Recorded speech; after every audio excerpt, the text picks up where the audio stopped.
My name is Ryan Sistad. I'm the executive director of Better in Our Backyard. We advocate for responsible industrial development throughout the United States, and we were founded in Minnesota by a company called New Range Copper Nickel. What would you say is the biggest hurdle still in mining and moving things ahead in the US? Question: the obvious one, I believe, is federal permitting. Perpetua Resources, they were in over 10 years of permitting because they required federal permits. You look at Resolution Copper, they've been in permitting for over 10 years, but they got neighboring copper projects that are just on state and private land that have been permitted in under 5 years in Arizona, and Resolution stuck in well over a decade of permitting. And then you look in Minnesota, there's the North Met project.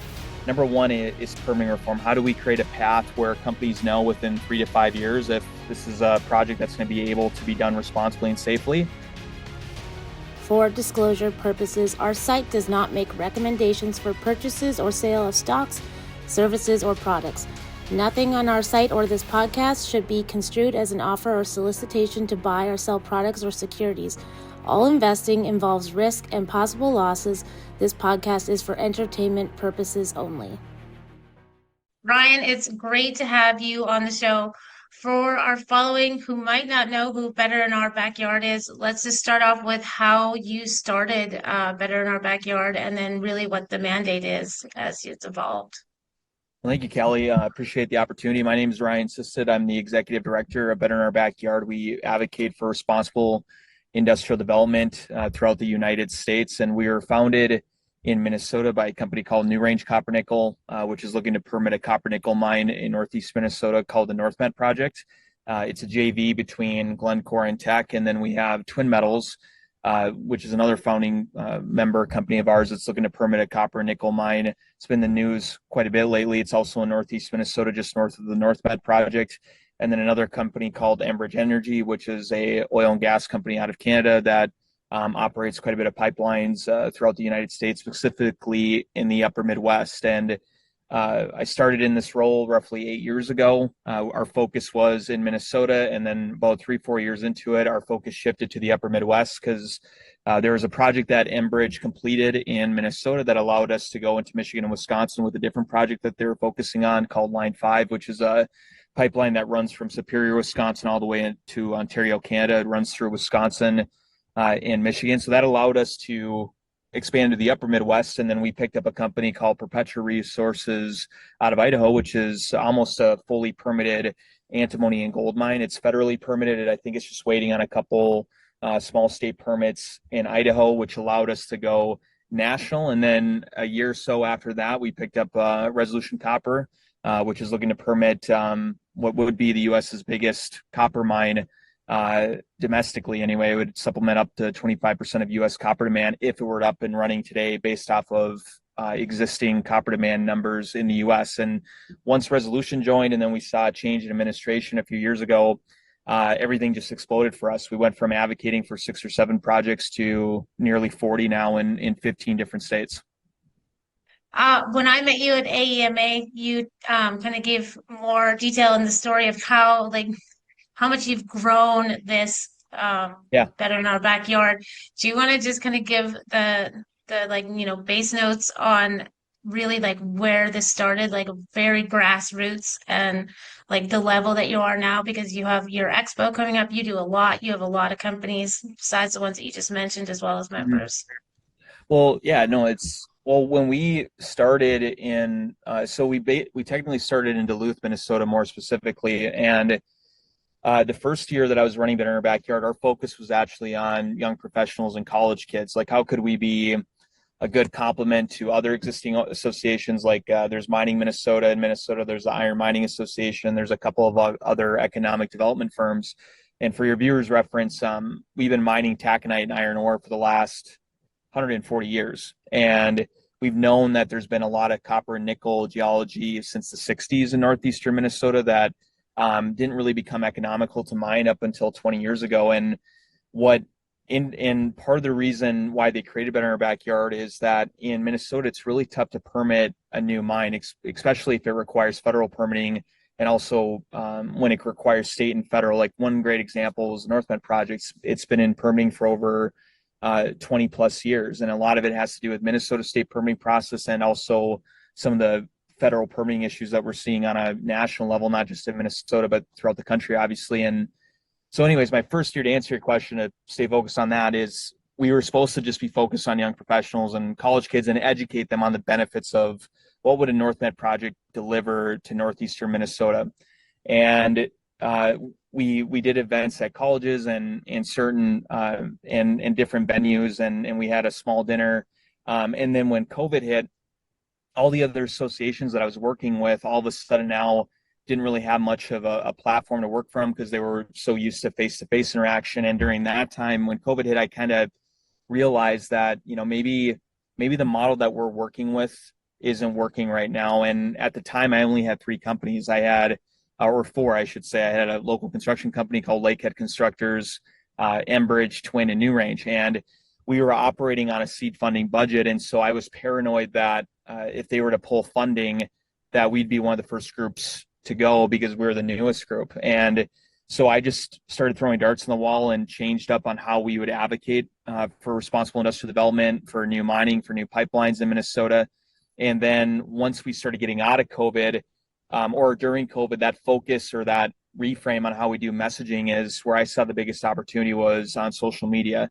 None of the other groups were really focusing too much on LinkedIn or Facebook or different other social media platforms. And so I took the approach of if I were, say, Bob Iger at Disney, and I were to walk into ESPN's boardroom and say, ESPN, instead of focusing on baseball and football and basketball, you're going to focus on mining, pipelines, and timber, what would that look like? And so that's how I approached our advocacy messaging. And then once we got out of COVID, that's when we really started hitting our stride, and companies in Minnesota and outside of Minnesota started recognizing our model. And I started realizing too that because of our name and because you look at a lot of different mining associations or energy associations throughout the country, there's a lot of great ones, but most of them are specific to either a state or a region, a multi-state region. And our name is applicable to any state in the U.S. Some argue maybe in the future in Canada for different provinces. But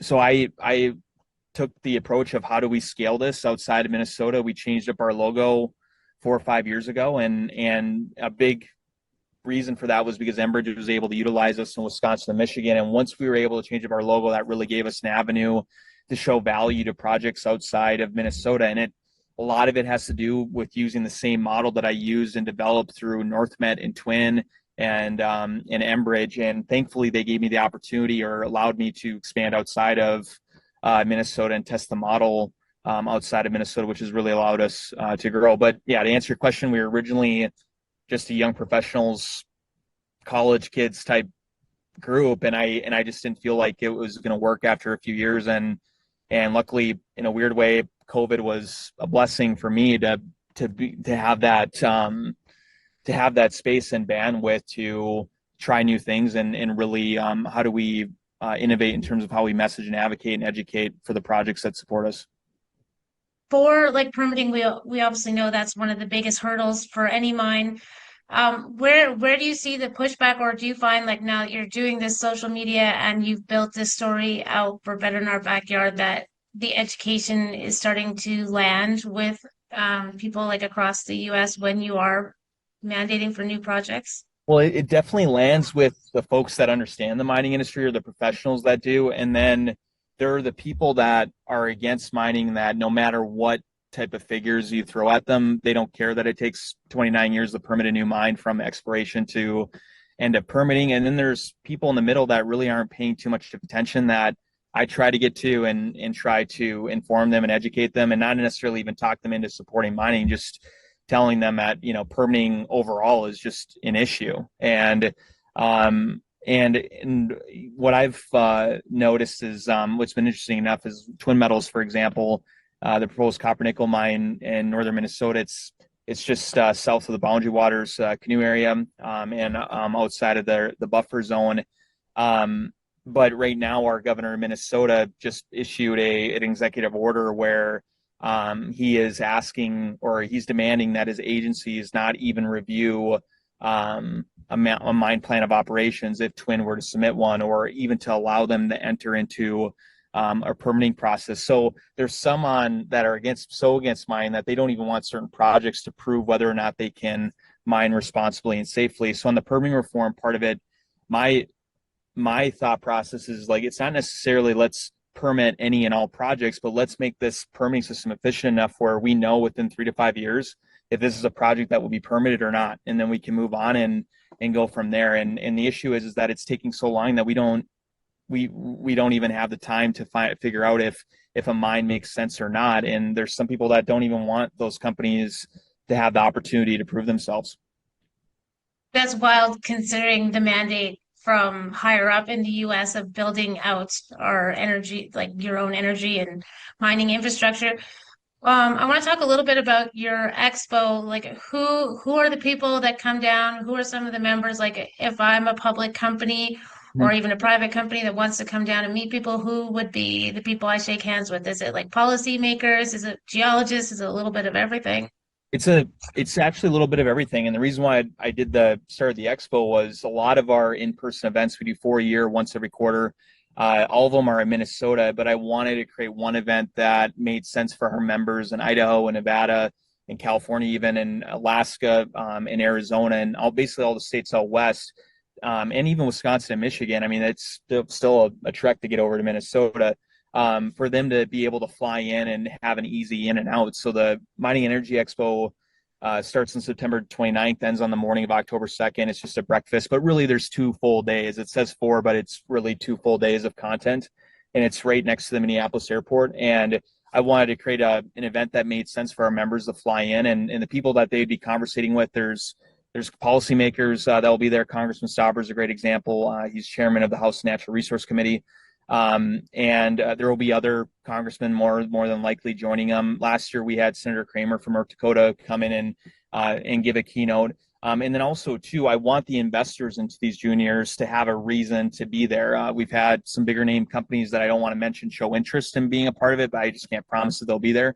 But one example being Glencore had a presence there last year with a couple of their folks, and they did a session on one of their employees did a session on why copper is critical and future copper demands, which a lot of our juniors there appreciate. And then also there's going to be a bunch of other juniors there, and then there's also bigger mining companies that will be there, like U.S. Steel, Cleveland Cliffs. There's nearly 50 mining energy companies that will be there. In terms from an energy perspective, Enbridge Energy is the biggest company that will be there. Other energy giants like Xcel Energy will have a presence. So it's a mixture of talking with vendors, engineers, scientists, policymakers, and elected reps and potential investors even. I know a member of mine was able to get a meeting with a bigger company because of the expo last year, a junior mining company anyway. That's fantastic.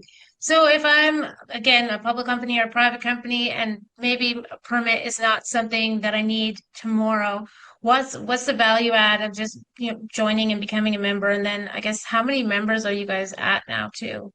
We're approaching 200 members, and then and then part of that 200, we have nearly 38 projects or operations that we advocate for, provide educational content around. So like in terms of operations, one good example is we represent a refinery in Wisconsin. That's an operation. It's not a proposed project, but they like to be with us because they like the education that they see. We have nearly 40,000 followers between Facebook and LinkedIn, and we're starting to grow our following a little bit on TikTok and Instagram. And we have a huge, or not a huge, at least for us as of late, we have a decent amount of email subscribers that people learn about projects and operations from us. And then we have a bunch of proposed mining projects out west that are with us. And I think they would be better to ask on this, but where I think they see the value is they like the exposure. I mean, whenever we're talking about their projects, a lot of people are seeing it. And it's just because of the following that we have on social media, it's just a really good tool for us to communicate the benefits of their project, to advocate for them.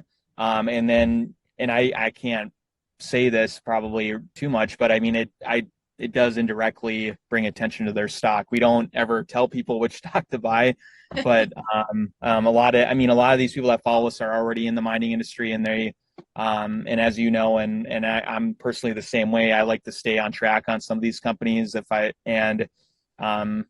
Yeah, I mean, I think that's another underrated reason why companies like to join us. And good examples are Gunnison Copper out of Arizona, Ivanhoe Electric.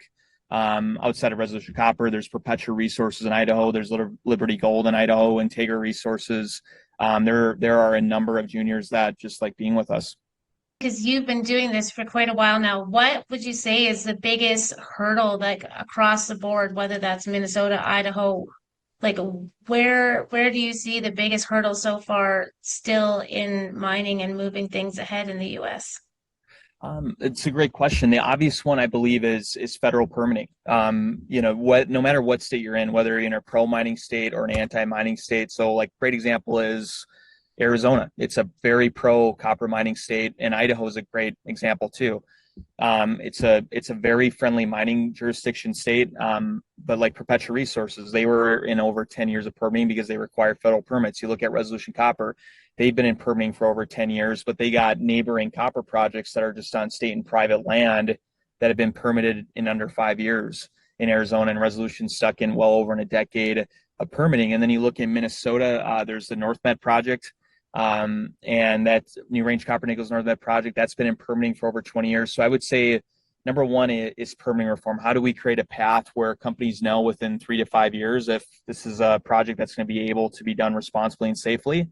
And then I would say on the other thing too is that, and this is for every project, no matter the permitting, is also community buy-in and being able to engage with local communities and making sure that there's local support, tribal support, which is all across the board on all mining projects. But luckily, the majority of mining projects that we advocate for, I've noticed their local communities seem to generally support them. And so I would say even for the companies that are successful in terms of how they permit their project, I would just say local education and local buy-in will always be a good, healthy challenge in making sure that they're staying up to date on where their project is at, where they're at in construction, what are their plans for the future? How are they going to reinvest in their local communities? Are they going to do tribal equity agreements? All those different things, depending on which state are you in. Are you going to have a PLA, meaning are you going to have the union building trades build your mine, or it might not matter in a different state?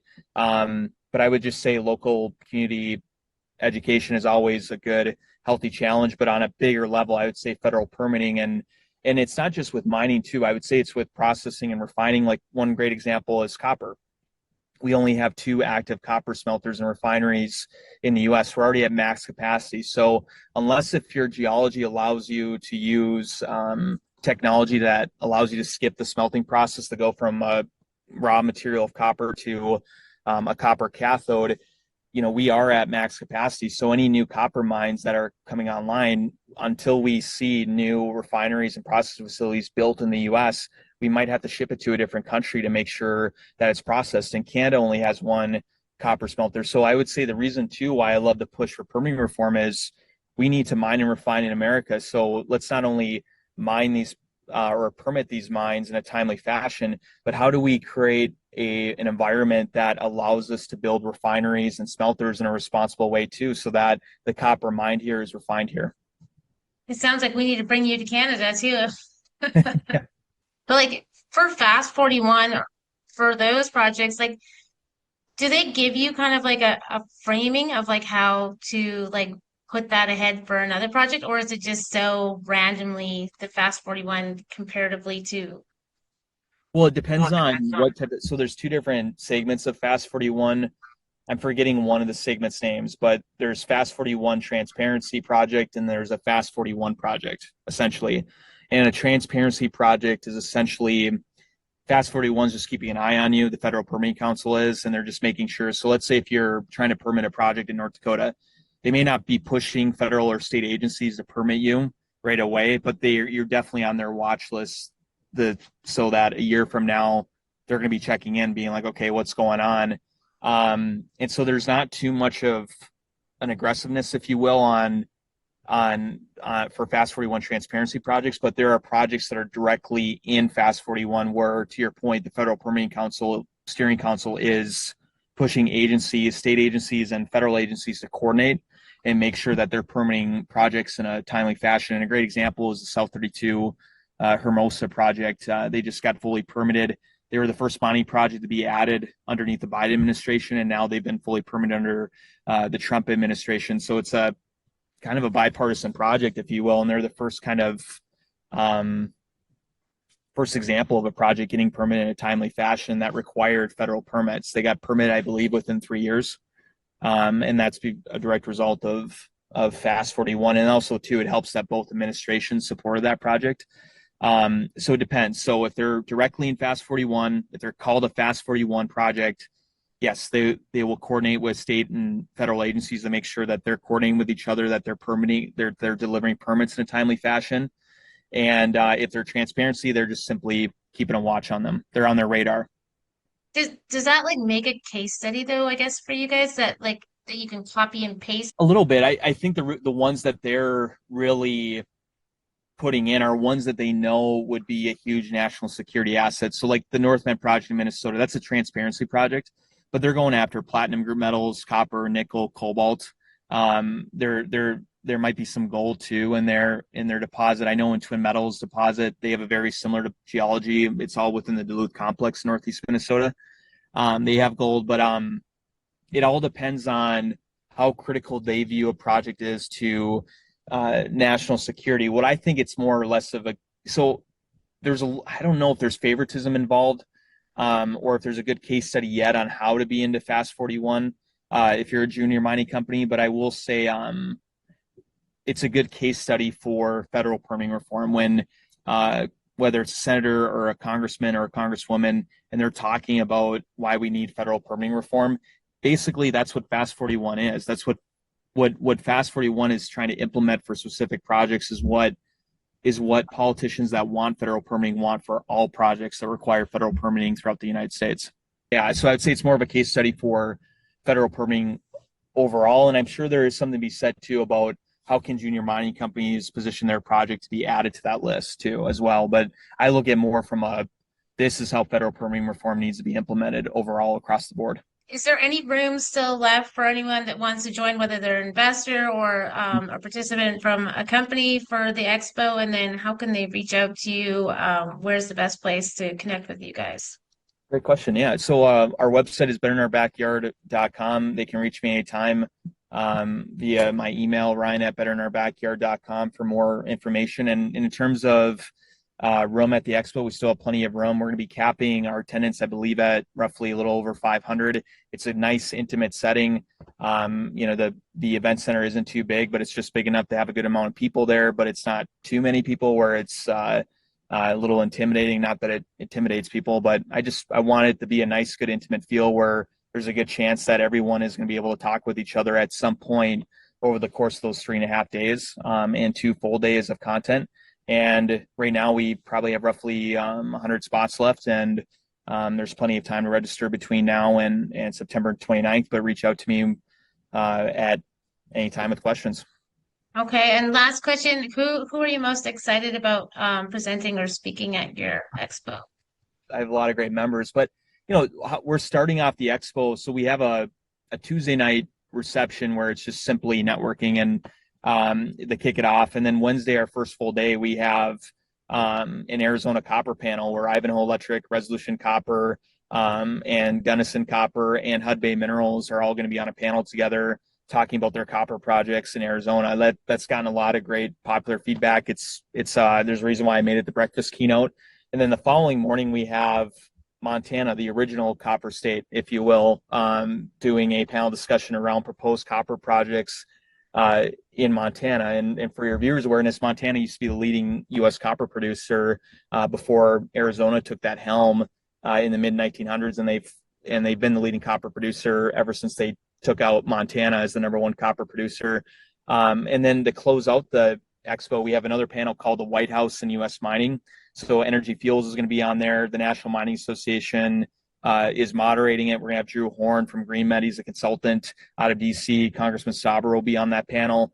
That's going to be a fun panel to watch. They're going to be talking about the White House's direct investments into proposed projects, whether it's in Energy Fuels and MP Materials. We've been seeing a lot of announcements coming from the Export-Import Bank on friendly loans to proposed mining projects like, say, Stibnite in Idaho. They're going to be talking about all those different topics that I think will be fun to learn more about. And we're going to be having reps like in energy fuels that actually has been invested into by the White House. And we're going to have a legislator like Congressman Stopper talking about how that positively impacts the mining industry. And then we're going to have people that actually work in DC talking about how this came to fruition and why it's a positive for the mining industry in general. So those are the few panels that come to mind when you ask me which are my favorites. They're not my favorites, but those are the first few that I think will get a lot of people excited.